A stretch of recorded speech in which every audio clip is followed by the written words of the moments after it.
Good morning. This is the lecture for Ancient Medieval History for Monday, the 11th of April, 2022. Please have your notes out as we will continue. Last week we did the Byzantines. Today I'm going to make a brief reference to the Western Christian Church, and which is the second light of civilization that shines through the Dark Ages, and then we'll shift into Islam, the third burning, searing light of civilization. So, the Western Christian Church, as I've said repeatedly, is the only thing that survives intact from the fall of the Western Roman Empire. Everything else falls apart. Why? Well, one of the reasons is that by the time the empire falls, the only thing that's vibrant and dynamic and powerful and exciting in the Roman Empire is the Christian Church. It inspires people's loyalty, it excites their ambition. So when the other elements of Rome fall to ash, the church remains a point of intense devotion. The second thing is that by the time of the fall of the empire, as I've said, the Germanic and Gothic barbarians who conquered Rome are overwhelmingly Christian. They've been converted a century or two before the conquest to a different denomination of Christianity, to Arian Christianity. But it was still Christianity. Now, sometimes the Christianity inspired great violence against Rome. For example, the Vandals thought that the Romans tolerated a bunch of deviancy with homosexuality, and one of the reasons why their sack of Rome in the 450s AD was so vicious was they thought of themselves as the avenging hand of God, punishing these false Christians for putting up with things that no Christian should put up with. Later, there was another invasion into Italy after the Byzantine period from a group called the Lombards, originally the Langobards or the Longbeards. The Lombards were a tribe that were not converted to Christianity. They were the only major group that conquers Western Europe that isn't. In fact, the Lombards, when they take Italy after the fall of the Byzantine colony there, is intensely viciously anti-Christian. So the Lombards would do things like turn chapels and churches into latrines for people or into stables for horses where, horses would go to the bathroom or people would go to the bathroom, all to demonstrate their disdain and contempt for Christianity. They would do things like give Christians an opportunity to become martyrs. Just for the fun of it, if they were bored, they would challenge somebody to die for their faith. I'm going to push this in. Right here and right now. Thank you. And sometimes the Christians would break down and not do it, and sometimes the Christians would. Either way, the Lombards had fun. They were some nasty customers. But despite the hyper vigilance of the Vandals or the anti-Christian animus of the Lombards, for the most part, when the Franks, the Burgundians, the Ostrogoths, the Visigoths conquer the Roman world, they see the Romans as fellow Christians, as co-religionists, as people who also worship the one true God. Now, they do it in their stupid false Catholic way, but they do it. And what that means is that most of the time, not all of the time, but most of the time, when the barbarians are raping and looting and murdering as they're conquering, they'll leave churches alone. So sometimes people will flee to the church and be singing and praying, hoping that the barbarians will pass. Sometimes it works. Sometimes, on the other hand, the barbarians say you're abusing the faith, and they lock them in and light the place on fire and burn them all alive. Or they break into the church and just have at them. But there's a chance, because of the faith, that the people in the churches and the items in the churches will be kept from being looted and despoiled. Now, Christianity at this point has divided into several different groups. There's the Coptic Church in Ethiopia. There are the Nestorian Christians in the Persian Empire. The Copts remain Christians, even though the areas around them become Islamic. The Nestorians become a persecuted minority within the new Islamic Empire, but they had been persecuted to an extent by the Zoroastrians. So to an extent, the Nestorian Christians were used to it. None of them got to the point where Rome did under Diocletian against the Christians. The persecutions were real, but they were not intense the way the persecution of Diocletian or of Decius before him was. But Latin and Greek Christians within the former Roman world began to have differences. For example, who leads the church? Okay, note this down because I don't have it written. In the East, you have patriarchs and the emperor.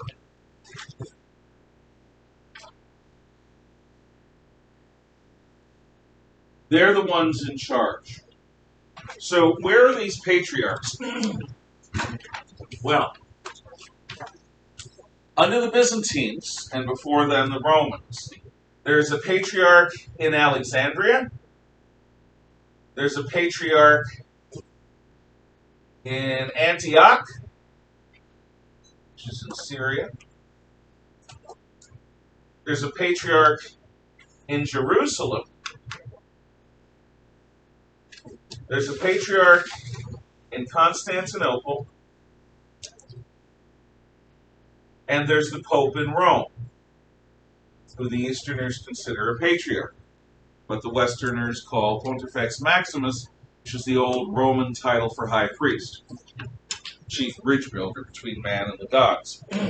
That's what Pontifex Maximus means. That's what the word Pope means. And what happens when the Muslims come? Well, the patriarchs of Jerusalem, Antioch, and Alexandria all get taken by the Muslims. They're gone. There's no longer a grand Christian community in any of those three places. And the Pope in Rome, who speaks Latin, not Greek, and who doesn't have the emperor over him most of the time, is going his own way. The only patriarch that remains is in Constantinople. But wait, there's more. The Roman emperor in the East, the Byzantine emperor, Justinian, and the others were considered holy agents of God. The emperor had authority within the church. In fact, push comes to shove, if a patriarch says we got to go left here and the emperor says we're going right, what do you think is going to happen? The emperor is going to have the final say, because he has the army. And because the church recognizes that a Christian emperor is an agent of God. So whereas the church has certain authority, the emperor has more. So in the Greek East, the Holy Roman Emperor, I'm sorry, I shouldn't call him that, the Byzantine Emperor is considered to be an agent of God and has final say over things in the church. The Patriarch of Constantinople is the second. Why am I going into all this detail? Because none of this happens in the West. Remember when Attila the Hun drives on Rome, and the Roman emperor is hiding up here in Ravenna? Oh, please don't kill me. Who is it that stays in Rome and negotiates? It's Pope Leo the Great. What? Yeah. Pope Leo the Great, the secret Western emperor. In other words, while there was a Western emperor in Ravenna, the truth is that the Pope is the one that the people look to for leadership. So in the West, there is no emperor to protect the church. The Pope becomes the chief ecclesiastical, that is, church authority. And after the fall of the Western Empire, the Pope has an entirely different job than the Patriarch of Constantinople. Patriarch of Constantinople is continuing his job serving a Christian emperor trying to backstop a government. In the West, what's the Pope's job? To keep the faith alive. Not just the Christian faith, the Catholic faith. To keep the faith of St. Peter and Paul alive at a time when the West is ruled effectively by biker gangs on horseback. That's a different job. And the biker gangs on horseback, the various Gothic and Germanic barbarians, they look to the Pope as the leader of the Catholic Church, the Western Christian community. So the Pope is now more and more a completely independent leader. And he's the leader of a church that is increasingly divorced from, separate from, independent from the various kingdoms that are set up. Now, this becomes a great advantage over time. It's one of the things that makes Western civilization different. Because for the first time, you don't have the religion of the government dominated by the government. The religion of the government is independent of the government. As such, the church goes its own way. The church can actually begin to help the kings when they think the kings are right, and resist the kings when they think the kings are wrong. And because most of the kings don't have access to the Pope in Rome, because he's all the way down in Rome, they can either attack the church, which a few do, or they can negotiate with an independent church authority, which most of them end up doing. This is going to create an independent Christian church, not a royal one. So in the West, you've got the Pope. In the East, you've got the patriarchs, then the patriarch, then and the emperor. Ultimately, as the Dark Ages goes on, in the 800s AD, there's going to be what's called a schism, which is a split between Latin Western Papal Christianity and Orthodox Eastern Greek Christianity. And that split exists to the present day. That's why Orthodox Christians, Protestant Christians, Catholic Christians are all different from one another. And they worship God in radically different ways, in some respects. Now we come to a pretty interesting tale. I told you about Telemachus the hermit, who in the East lived in the desert on a rock, praying to God, until he came to the conclusion that that was a selfish worship, and that he instead should go to the cities where there are people in need and live a Christian life serving those in need. So that's Telemachus, who goes to Rome, sees the gladiator games, steps into the middle of them, gets killed, and is martyred, but stops them. His death stops the games. Well, in the Greek East, there are a lot of hermits. Guys and gals, mostly guys, who say the world is a cesspool of satanic evil. I'm leaving. I'm going as far off the proverbial grid as I can. I'm going to go in the desert, and I'm going to do nothing but pray. I'll eat what God chooses to send me. If I get thin, so be it. If I die, so be it. God's will. But I am not going to devote my life to this fallen world. I'm going to live separate from it. You may appreciate that motivation when you're having a bad day. The idea of separating yourself from the crazy world that has just made you miserable. But in the East, this is possible because it's warm, even hot, all the time. In Northwest Europe, you can't live isolated like that. If you try, you're going to die. There's winter, there's rains, there's all sorts of problems. And as a result, people try to be hermits in the West, and they fail. Can't do it. Benedict comes along with a new idea. Saint Benedict proposes a rule for hermits to come together and live separate from the world together.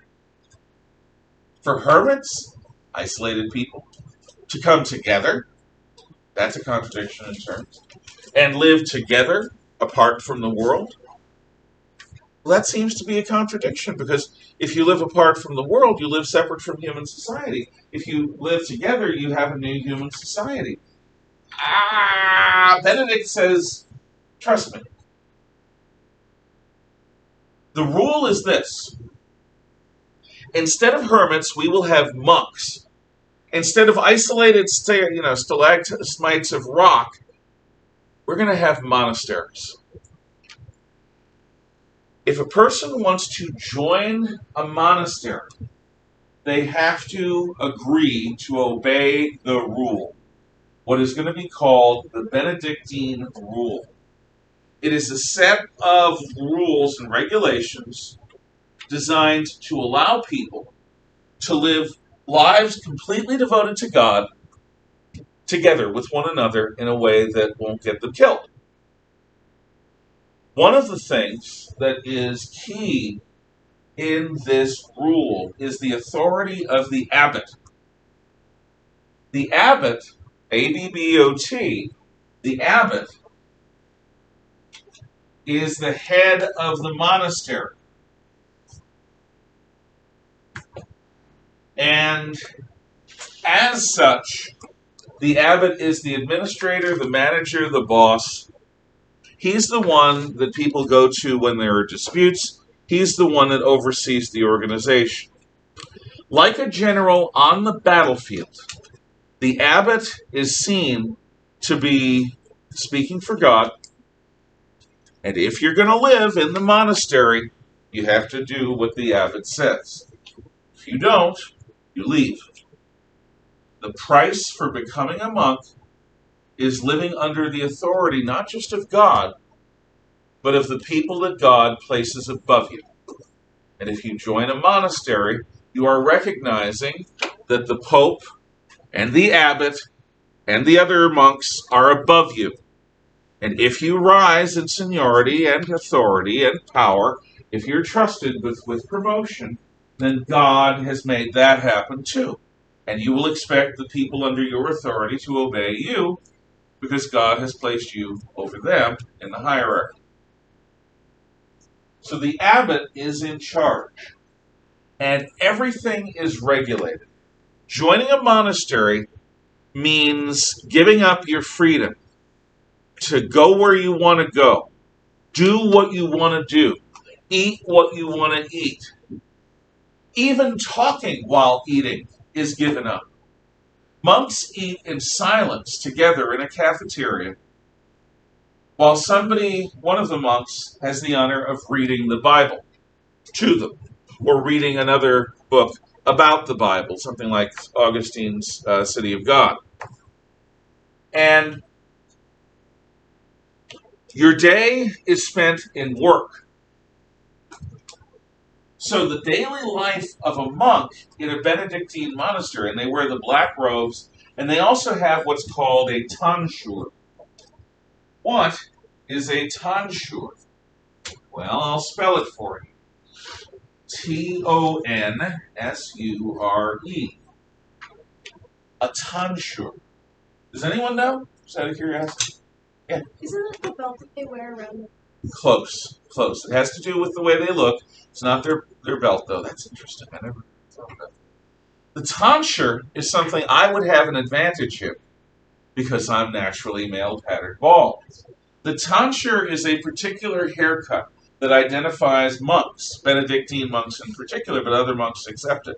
What they do is they shave the very crown of their head, like where a yarmulke would be when a Jewish person is wearing a yarmulke. They would shave that part of their head, and then they'd have a bowl cut for the rest. So what a tonsure looks like is, okay, got a guy, this is his chin, there are his ears, here's his mouth, his nose, eyes.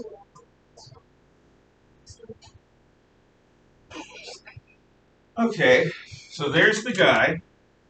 Let's make him brown here. Because he's not a freaking modern goth woke, whatever you call these weird people who think that blue hair is a good idea. Basically.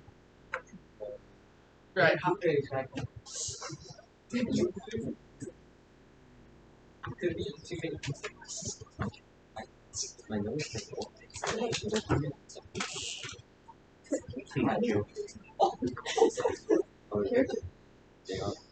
So, there's a monk with a tonsure. I'll make his a little bit longer. So you might ask yourself, why did the monks do this? Like Tevye in the Fiddler on the Roof, I don't know. But it's tradition. Monks wear tonsures as part of their tradition. Looks very surprised, doesn't he? At least the monks could be strong. They could be like Mr. Williams. There, he's got eyebrows. Yeah, that might make him look a little bit less surprised. So, you're not allowed even to cut your hair the way you want. But it doesn't stop there. Every few hours, the bells ring. Ding, ding, ding, ding, ding, ding, calling all the monks to come together in prayer. Every 4 hours or so. Including in the middle of the night. What that means is that the monks are getting up every 4 to 6 hours.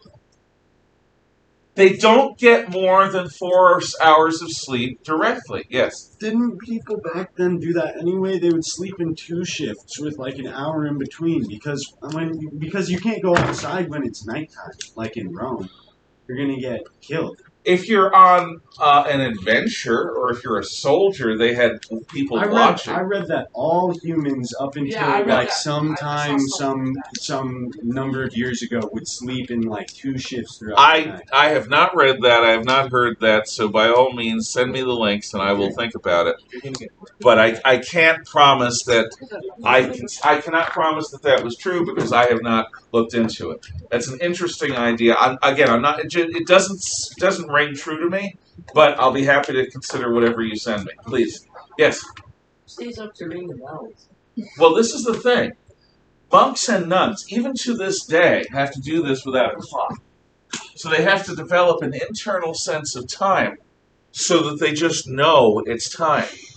Now, when I was a security guard, I had to sign cars in and out at the entrance gate, and I didn't always have access to a watch.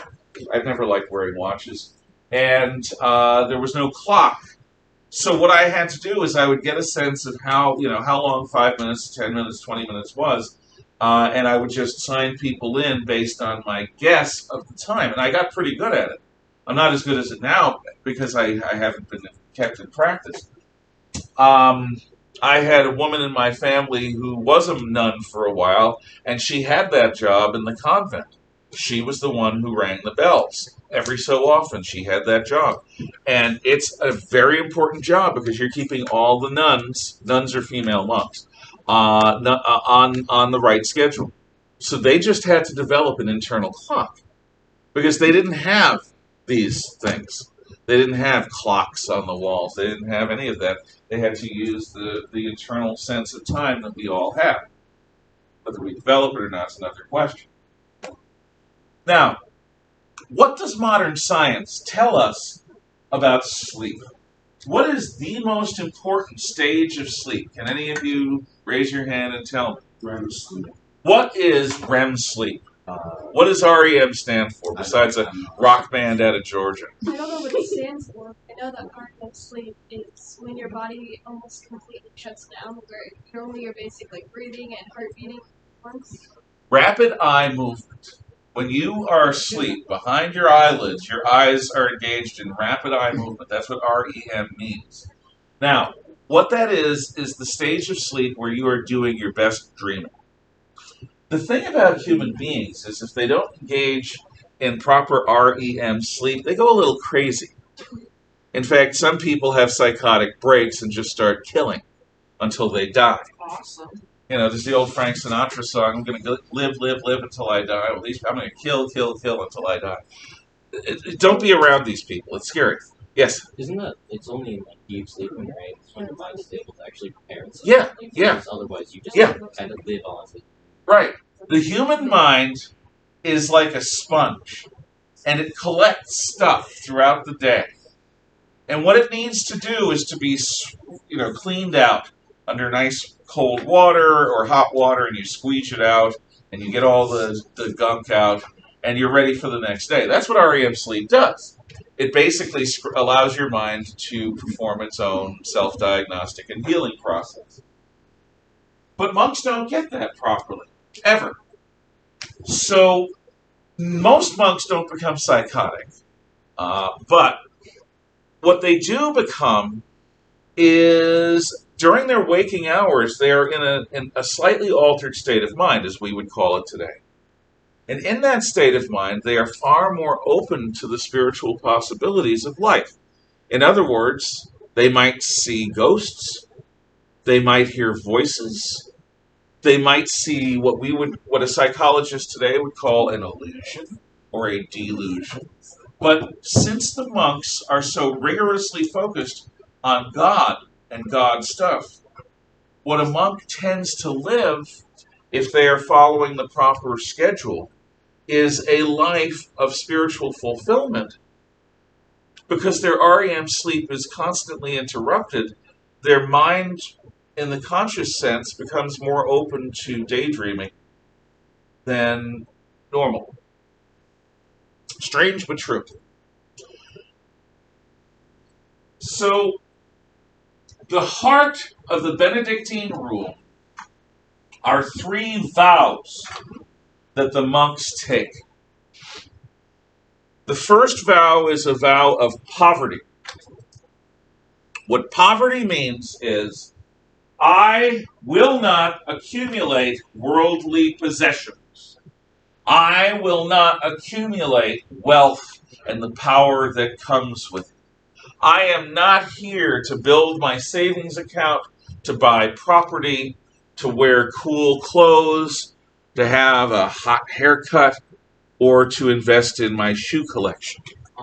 They would wear sandals, actually, when they wore anything on their feet. I am not here to acquire wealth. So, the vow of poverty is not just a promise by God to live in a simple fashion. To work hard while you're awake, to sleep when you're asleep, to pray, to be productive, to serve God by serving my fellow person. That's my job. I am not here to accumulate wealth. I am here to live a life of service. It's very appealing. When the world has burned you, when you see the world as nothing but a trap, you don't worry about it. You don't worry about all the possessions. You don't worry about the security that those possessions seem to give you. You just live in service. So that's the vow of poverty. The vow of chastity. Yes, obviously it means I am not going to have the sex. That's true. That is a vow, that is a promise. Monks and nuns promise not to have the sex. But it's actually deeper than that. With the sex comes the children, the family. And in the Middle Ages, everyone is defined by who their daddy is. One of the two medieval truths is, you are what your daddy does. You don't get to choose your role in life. If you're a woman, you don't get to choose that at all. You are what your father does, then you are what your husband does, or your brother, or your son. And then you die. Your status and your role is absolutely predicated upon your closest authoritative male relative. You are not going to do independent things unless you become a nun, in which case you are giving yourself to God and your family will let go. Otherwise, your family chooses your spouse. The family that you are born into determines what kind of life you're going to live. Totally. And if you are male, it's not like some of the feminists would say, oh, men have kept women down. No, men were also defined by who their father was. If your dad's a turnip farmer, you're going to be a turnip farmer. If your dad's a doctor, you're going to be a doctor, even if you have no talent at it. Just like the turnip farmer. If you have a black thumb and you walk by plants and they wither and die because there's just something about you that kills plants, you're still going to be a turnip farmer. If your father's a warrior or a nobleman, you're going to be one of them. If your father's a craftsman, you're going to be one of them. Your identity is not your sexuality, nor is it your race, nor is it your gender. Your identity is your heritage. God has made you born into a particular role. And if God made you the son or daughter of a turnip farmer, then turnip farming is what you're going to do. And you're going to try to be the most decent, nice, wonderful Christian turnip farmer or turnip farmer's daughter, wife, and mother that you possibly can be. Your job in life, this is vow of poverty again, is not to advance and be ambitious. Your job is to live where God put you like a decent, kind Christian human being. That's way different from us. So a vow of chastity is a promise not to continue identifying with your family. You're not going to have children because you're chaste. You're giving up marriage and family identity and inheriting anything from your family. When you become a monk, your vow of chastity separates you from that entire thing, from the identification that you would otherwise have as a result of your birth. So, oddly enough, monasteries and convents or nunneries are among the most meritocratic places in the European world. In other words, if you go into a monastery and your ancestors are poor as dirt, but you're really skilled and really smart, you can rise. Because within the monastery, they respect talent. The only other place that respected talent like this were medieval towns, where people, and there were very few of them, and they were very small. But in a medieval town, if you happened to be a talented tinsmith, it didn't matter who your parents were. If you got the opportunity to be an apprentice tinsmith and you demonstrated your skill, you could make a good living. So poverty and chastity are both about separating from the outside world. The third vow is a vow of obedience to your superiors. Obedience to God by being obedient to your superiors. Today, thanks to Dungeons and Dragons, there's a concept that some people have of alignment. I'm chaotic good, which means I don't listen to anyone, but basically I have a good heart. To which traditional people say, baloney. See, I said loney at the end, but I meant the other thing in my mind. If you looked at my glyph, you saw a bull, and it was not loney. Because what traditional faith defines as good, among other things, is obedience to the law. Do you follow the Ten Commandments? Do you follow the Golden Rule? Do you obey the church when it says have fish on Fridays? Do you do what you're supposed to do? And you might be good-hearted and nice and wonderful. You might call yourself chaotic good, but they would call you a disobedient, indisciplined person who's probably bound for sulphurous hellfire. They might say that if they were in an angry sort of mood. Obedience is something that you have outside of the monastery as well as within. Outside of the monastery, you obey your father and your mother in that order. Father first, mother second. Then when you become an adult, you still obey your father. You also obey your priest and you obey your feudal lord. If your local warlord tells you to pay taxes, you better pay taxes, because render unto Caesar what is Caesar's, render unto God what is God's. If there's a law, you follow it. You are obedient. That's outside the monastery. But outside the monastery, people could still decide who they're going to marry, how hard they're going to work, how they're going to keep their house up, things like that. But within the monastery, the monk is involved in everything you do. Where you sleep, what you wear, what you eat and drink, how you cut your hair, how you speak, when you speak, to whom you speak. Oftentimes, monks are forbidden in their novitiate in early years to speak unless spoken to. It's like what they used to say about children. Children should be seen and not heard. My mom still says that. She's right. In my humble opinion, she's right. I told the same thing to her once. She wasn't happy. Yeah, She no. was not happy at all. And good for her. But I could picture you doing that very easily. Yeah. 5-year-olds are off in every second. Thought it was funny. What was that? I didn't hear you. 5-year-olds are off in every second. Oh, it Yeah, was when but I was deadly. 5. 3-year-olds, on the other hand, are loud. Loud, loud, loud. So, if you want to become a person who lives for God, you can join a Benedictine monastery. Now, what are these monasteries? They are storehouses of talent and knowledge, because the monks make the best wine. Eventually, the monks learn how to make brandy, which is intensified wine. The monks make fruitcake. Now, you may never have had fruitcake. Nasty. Fruitcake is an old-fashioned sort of thing, because fruitcake doesn't rot. You don't need to keep fruitcake in a refrigerator.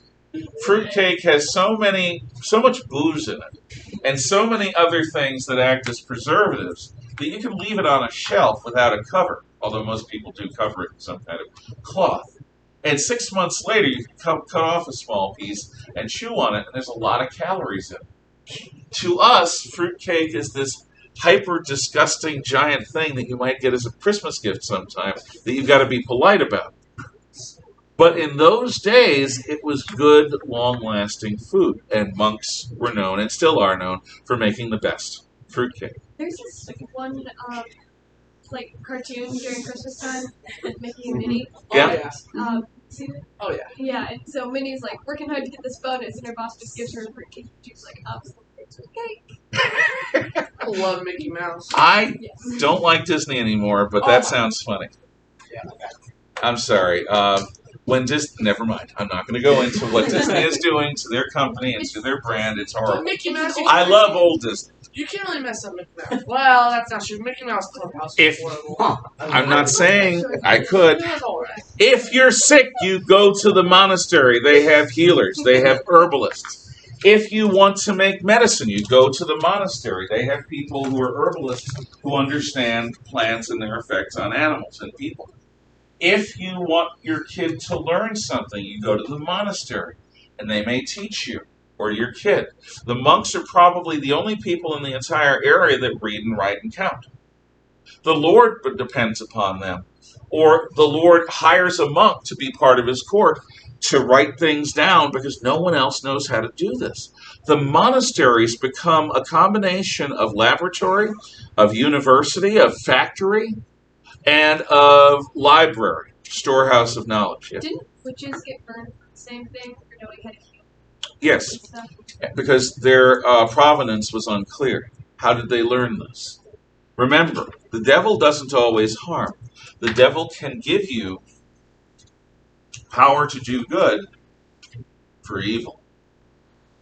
Because if you persuade people that you have the power to help them and you're an agent of Satan, then you're using your powers of good to spread darkness. And yeah, if a nun heals a person with skill, she's working for God. That's clear.